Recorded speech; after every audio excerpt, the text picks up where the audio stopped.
E aí galera, nesse vídeo tu vai entender de uma vez por todas se os robôs poderão vir a ter sentimentos no futuro ou não. Vai entender por que a maioria dos programadores de robôs dizem que não tem como os robôs possuírem sentimentos. Vai entender por que os cientistas sociais dizem que os humanos são únicos e seria impossível replicar os comportamentos humanos numa simples máquina. E também vai entender como todo esse pessoal está errado. Prazer, eu me chamo Eduardo e gostaria de te lembrar que eu não sou um simples pesquisador de final de semana sobre esse tema, que veio aqui apenas apresentar minhas conclusões precipitadas. Eu simplesmente estudo máquinas e seres humanos há anos, programo robôs como hobbies, programo sistemas e computadores como profissão e sou aficionado por humanos. Como funciona o sistema humano, como evoluímos ao longo dos anos, para onde vamos, entre várias outras questões fundamentais para a nossa evolução. Outra questão importante que tu deve saber é que eu sempre procuro explicar as coisas da forma mais simples possível, evitando entrar ou usar ideias muito complexas, ao menos sem a sua desfragmentação, para que assim todos possamos entender sobre o que estamos discutindo, mesmo sem um alto nível de conhecimento sobre o assunto especificado. Gostaria eu simplesmente dizer que os seres humanos foram criados por um ser divino e assim seremos inatingíveis, sendo criados apenas pelo mesmo ser divino, e os robôs não têm almas e portanto nunca se assemelhariam. É uma resposta fácil, simples e com certeza satisfaz o vazio existencial que existem em muitas pessoas que vivem felizes com essas respostas. O problema é que as pessoas estão cada vez mais inteligentes e exigentes com a verdade. Portanto, chega de verdades bobas e vamos aos fatos. O campo das ciências sociais é extremamente complexo, pois lida com a máquina mais complexa do mundo atualmente existente, o ser humano. Sim, o ser humano é uma máquina. Funciona a partir de eletricidade, até podemos calcular os watts de potência que são gastos em uma atividade humana. Nós temos padronizações, obedecemos códigos gravados em filamentos minúsculos chamados DNA, que contém gigabytes de informações básicas para manutenção e sobrevivência do agrupamento de células maior que fazem parte de um conjunto fechado e encapsulado por uma membrana maior chamada de pele. Basicamente, os seres humanos se veem como um ser único e singular. Porém, a verdade é bem diferente. Os seres humanos, na verdade, são aglomerados de pequenos seres vivos, cada um com sua função especial dentro de um ser maior. Essas são as células. Cada uma tem funções pré-definidas que, se não forem seguidas da melhor forma possível, podem resultar em um mau funcionamento do sistema geral. Ou seja, a pessoa poderá ficar doente, se sentir mal ou até mesmo morrer. Ok, Eduardo, mas como as células têm a consciência de que precisam fazer determinados serviços para a manutenção do organismo maior, a pessoa onde vivem? Aí que está. As células não têm essa consciência. O DNA que contém as informações pré-programadas e definem como esse sistema vai funcionar. É um sistema bem mais rústico, digamos assim. As células são como mini máquinas que seguem suas funções sem questionar por que estão fazendo isso. Afinal, para se ter essa organização de informações que levam ao pensamento crítico, é preciso, digamos, de um espaço maior para podermos organizar a energia a um ponto tão complexo. Ou seja, eu estou acabando de admitir que isso é como se fosse uma lei maior da vida guiada por um Deus supremo.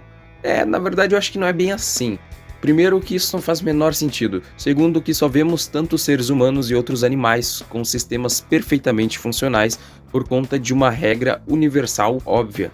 Toda vez que algo de ruim acontece a um sistema, esse sistema é eliminado. Toda vez que algo de bom acontece, algum tipo de evolução, por exemplo, que traz vantagem competitiva contra outros sistemas vivos, a resultante desse sistema pode se multiplicar e perpetuar sua espécie.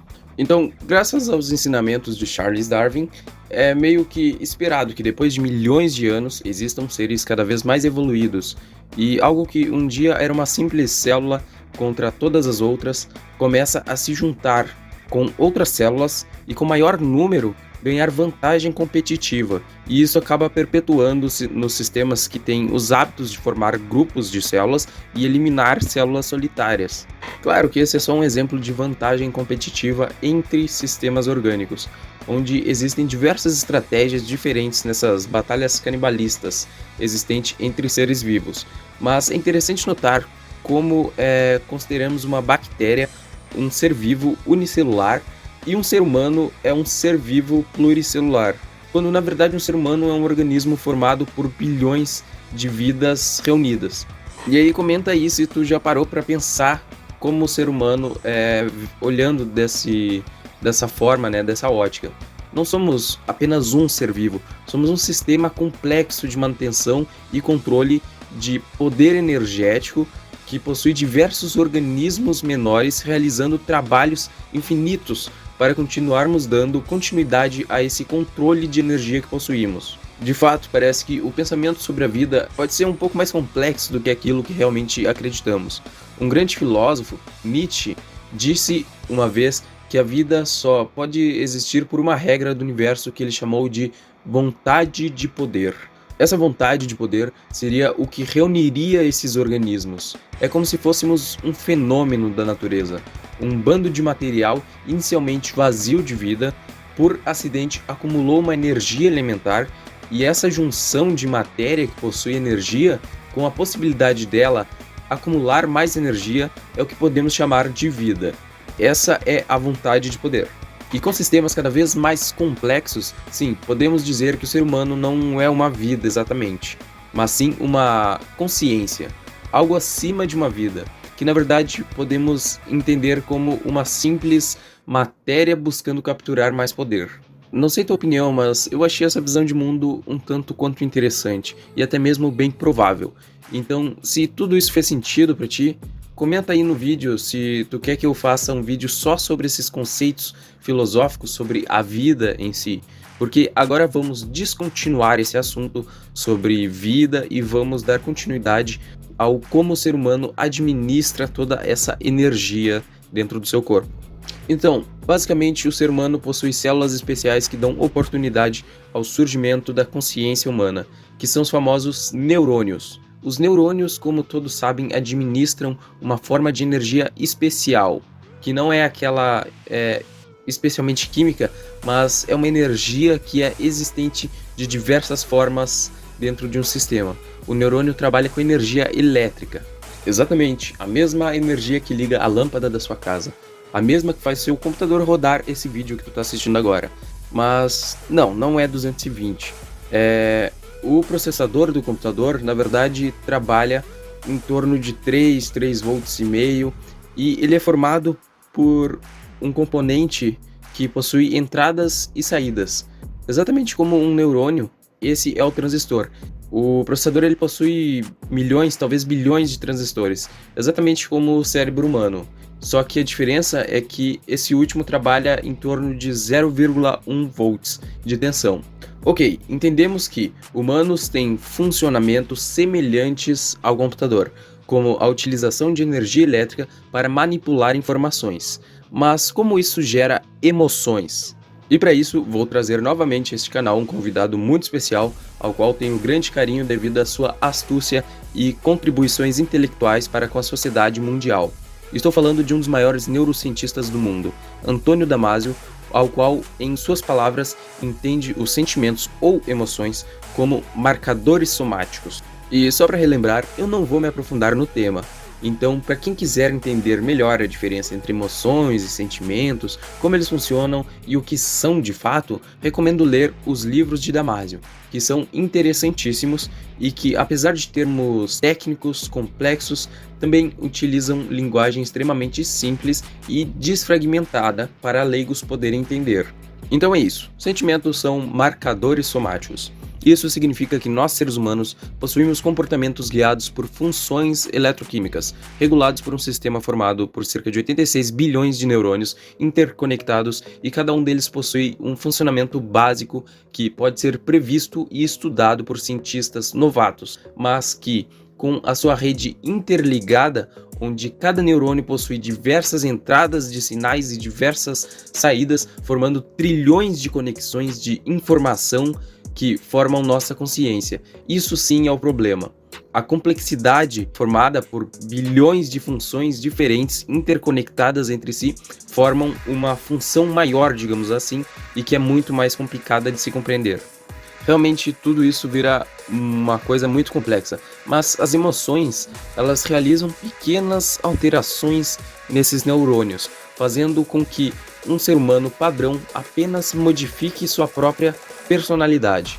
Exatamente, é como se as emoções nada mais fossem do que um fator externo que modifica os padrões das resultantes do seu sistema nervoso.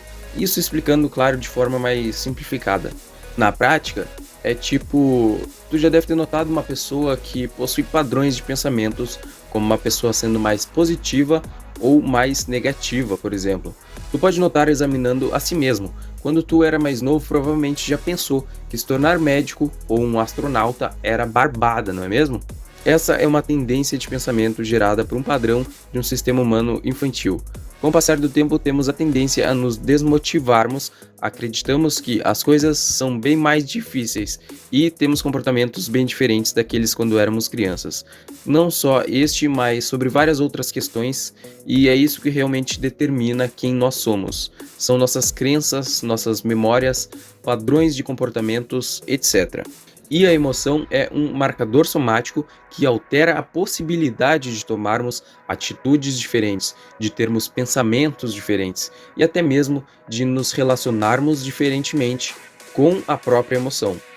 É só parar para pensar sobre quando você se sente triste e então você cria pensamentos ruins e que te deixam ainda mais triste. Se sua consciência não for forte o suficiente para controlar seus pensamentos, você fica preso nesse ciclo, até que algo externo aconteça para melhorar seu dia. E quando tu tá feliz, tu pensa mais coisas positivas, como "Ei, eu posso fazer isso", ou "Isso é realmente divertido", ou então "Nossa, como eu tô bonito hoje". Empiricamente falando, quando eu chego em casa e minha mulher está alegre, eu faço uma piadinha, e ela diz "Hahaha, nossa, tu é muito engraçado, amor". Mas quando eu chego em casa e a minha mulher parece estar triste ou brava, eu faço a mesma piadinha na mesma situação, só que a resposta ganha um tom diferente, tipo "Hahaha, nossa, que engraçadinho, tu deve ser um palhaço mesmo, né?". Então, basicamente, Antônio Damasio revela que os sentimentos são formas de alterar rapidamente o comportamento humano para diferentes estados mentais. Existem diversos tipos de sentimentos, como felicidade, motivação, tristeza, arrependimento, insatisfação, preguiça, dentre muitos outros. E por que o nome técnico marcadores somáticos? Bem, como eu disse, eu não vou me aprofundar aqui, mas simplificando é o seguinte: para uma pessoa não muito lógica, parece meio difícil entender, mas sim, tudo na natureza pode ser expressado em funções matemáticas. Isso significa que o comportamento de uma pedra caindo no chão segue um cálculo matemático. A quantidade de energia que um carro precisa consumir para percorrer um determinado trajeto é uma função matemática. Nunca tu vai precisar usar mais energia para empurrar um quadrado de 1 kg do que um de 10 quilos. Tudo isso segue uma ordem lógica e essa lógica pode ser expressa mais inteligentemente em uma função matemática. E, como eu não quero entrar em detalhes, apenas vou dizer que o comportamento do cérebro humano faz a mesma coisa. Ele pode ser expresso em funções matemáticas, onde partes dele podem ser ajustados matematicamente pelos marcadores somáticos. Tá, então se sentimentos são apenas estados mentais que modificam comportamentos, não tem nada de mágico na felicidade, no amor, na alegria? Bem, a verdade é que as pessoas possuem necessidades, e uma dessas necessidades é se considerar especial. Por isso, as pessoas adoram acreditar que são únicas, que são complexas, que são divinas e coisa arada. Eu detesto ser o estraga-prazeres da sua vibe, mas a evolução humana precisa que a ciência dê um tapa na cara de todos. Precisamos de pessoas inteligentes e não de pessoas felizes. Se o propósito da vida fosse felicidade, era só dar uma cheiradinha na coca todos os dias. Ah, mas não é a mesma felicidade, né? Bom, na verdade é assim. O problema é que a droga tu passa 50% do tempo mais feliz que o normal e 50% do tempo mais infeliz que o normal. No fim das contas, drogas não são a resposta e nem a felicidade. Mas é só através da evolução que podemos encontrar todas as respostas sem precisar ficar se iludindo com respostinhas fáceis. Então, para entrar na reta final, todos sabemos que os robôs funcionam através de softwares e hardwares. E isso significa que, como o próprio nome diz, hardware são estruturas fixas que não se modificam. São as placas. geralmente verdinhas ou azuis, que administram a energia, utilizando materiais condutores, semicondutores e isolantes. Os softwares são a informação organizada, que possui funções que administram os comportamentos da máquina. E é só o ser humano saber a fórmula matemática do funcionamento da mente que podemos repassar isso para um computador. E pronto, um robô terá exatamente os mesmos sentimentos de um humano. Como se fosse tão fácil assim, não é? Bom, a verdade é que, como o hardware dos humanos são instáveis, ou seja, células em constantes modificações, e o hardware de um robô é bastante fixo, só por isso já teremos funções que, para chegar ao mesmo comportamento humano, significaria que precisaríamos entender primeiro todo o funcionamento do cérebro humano e onde as emoções entram nessas equações, e depois ainda readaptar isso à realidade de uma máquina, que é um tanto diferente. Então, sim, essa tarefa é praticamente impossível com os conhecimentos que possuímos hoje. Mas se tu prestou atenção no que eu disse até aqui, sentimentos são estados mentais, ou seja, é apenas uma forma de deixar o sistema mais inclinado para um lado do que para o outro. Sendo assim, não é só os humanos que possuem sentimentos, mas o restante dos animais também possuem, as plantas também possuem, e os robôs já possuem sentimentos há muito tempo. O problema é que o ser humano, além de ter uma vontade insana por se sentir especial, somos, como eu posso dizer, humanocentristas, ou seja, temos dificuldade de entender o próximo e quanto maior a diferença, temos ainda mais dificuldades. Os robôs já são sentimentais há tempos, basta sermos sensíveis ao tipo de sentimento que outro hardware roda. O que tantas pessoas desejam é que os robôs na verdade acabem se tornando exatamente iguais aos humanos, tanto nas suas qualidades quanto nos seus defeitos. Os humanos não respeitam os robôs e tratam como algo perigoso ou inferior, pois é algo diferente. O problema é que os robôs já são superiores em muitos aspectos. Podemos programar os robôs para obedecer regras maiores, como sendo seres obedientes aos humanos, ou então simplesmente podemos darmos livre-arbítrio a eles e ainda colocarmos emoções humanas nos seus softwares. Existe uma infinidade de possibilidades onde os robôs podem acabar se tornando seres mais ou menos parecidos com os humanos. Mas o que eu queria deixar claro nesse vídeo é que sim, existe a possibilidade de um dia os robôs virem a sentir emoções humanas. Porém, eu peço que parem com esse mimimi, porque os robôs não precisam ser parecidos com nós. Robôs são espécies diferentes de organismos, mas são sistemas iguais a nós e já possuem sentimentos particulares deles. Isso não significa que eles já amam ou sentem felicidade, mas... bom, na verdade, alguns deles já sentem felicidade, como no caso da Sofia, uma das humanoides mais desenvolvidas do mundo hoje em dia. Mas são sentimentos e formas de expressões diferentes que não são melhores e nem piores do que as dos animais como nós. Para enxergarmos isso, basta jogar fora toda a ilusão que o ser humano tem de si mesmo e começar a ser mais humilde e sensível a formas de vidas diferentes. Eu acredito nessa ideia e é uma forma de ver o mundo. E não está errada nem certa, até que se prove a verdade. Enquanto isso, se eu pude te fazer pensar um pouco sobre o assunto, por favor, curte o vídeo, comenta aí a tua opinião e compartilha com mais pessoas intelectuais que gostam de pensar e ouvir diferentes tipos de óticas sobre o mundo. Agradeço demais a sua atenção até aqui e até o próximo vídeo. Fui! This ain't no humble brag. I want you to hear words, you can say them back. I want you to feel free from the chains that last, and to believe in what you got, it was built to last.